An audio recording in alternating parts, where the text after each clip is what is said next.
Hello. Welcome to the May 17th edition of Success by Association Live.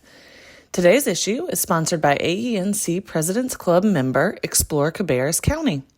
We thank them for their support of AENC. Today's article is written by Frank Williams with Pioneer Strategies. The article is titled Connecting Communication with Strategy and is reprinted with permission. Throughout my career as a public relations professional, I've adhered to a belief that effective communication flows from a solid strategy. Every communication activity should be designed, planned, and executed to help advance a larger business goal. Unfortunately, in far too many organizations, communication programs are anything but programs. They are reactive, unfocused, and haphazard. They are often focused on activities rather than results. There is no clear message and no defined measure of success. Organizational leaders often view public relations and communications as a set of boxes to check, not a strategic pillar. There are a number of organizational hazards that can arise from a disconnect between communication and strategy, including missing your target. Without a clear strategy, you could invest a great deal of time and energy communicating your message to the wrong people. No clear message. We've all heard a speech or seen an ad that was so unclear or garbled that we couldn't discern what it was about. A clear strategy will help you develop a clear message. Brand confusion. Inconsistent branding and unclear messaging can create confusion about what your brand represents. Irrelevant great ideas syndrome. When communication is disconnected from strategy, irrelevant ideas may seem like good ones.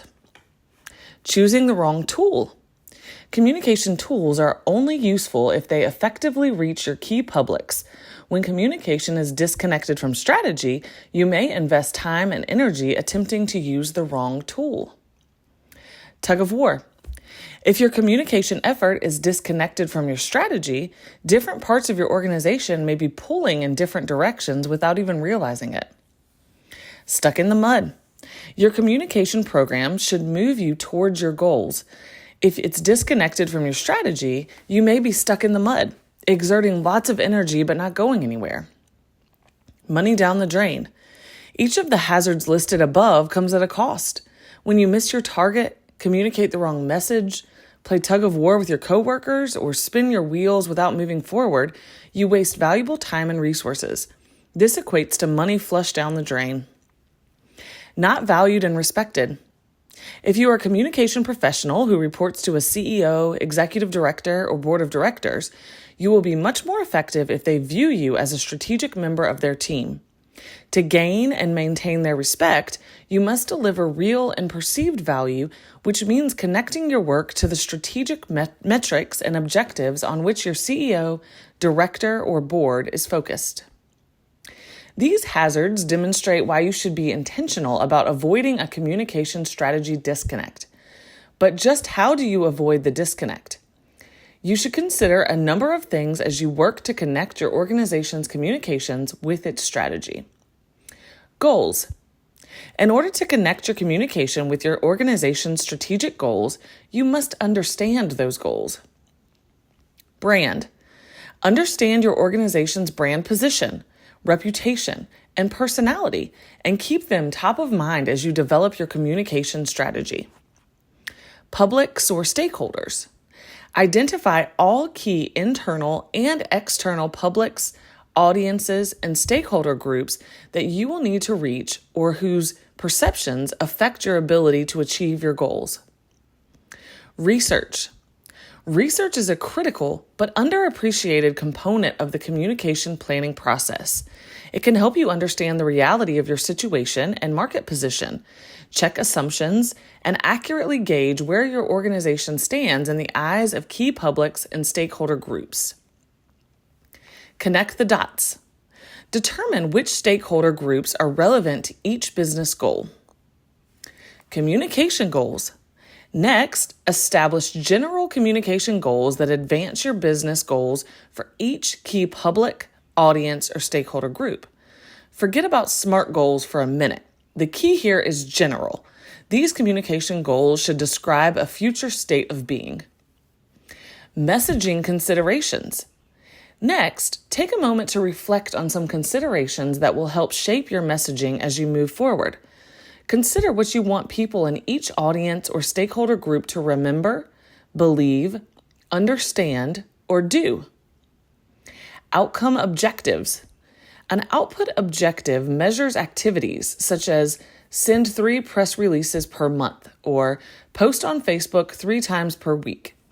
In contrast, an outcome objective measures changes in awareness, opinions, behavior, or support.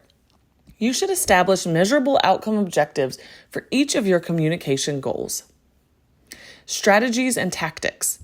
The next step is to identify strategies to help you achieve your communication goals and outcome objectives. It's important to differentiate between strategies and tactics. Strategies state how you will approach the issue, while tactics and tools are specific elements of your strategy. Evaluation. Evaluation begins the moment you begin implementing. While it is important to monitor activities to ensure that you are doing the things required to implement your program, checking off boxes on your to-do list is not a metric of success. To determine whether your program is having the desired effect, measure it against your outcome objectives. Tweak your program as necessary, but be patient and give it time to take root. Make notes on how to improve future iterations of the program. Every phase of this process builds upon those that precede it.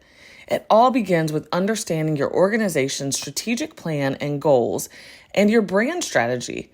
It's impossible to connect communication with strategy if you don't understand your strategy or have no strategy. Next, you should identify your key publics, audiences, and stakeholder groups and conduct research to ensure that you understand their sentiments and priorities.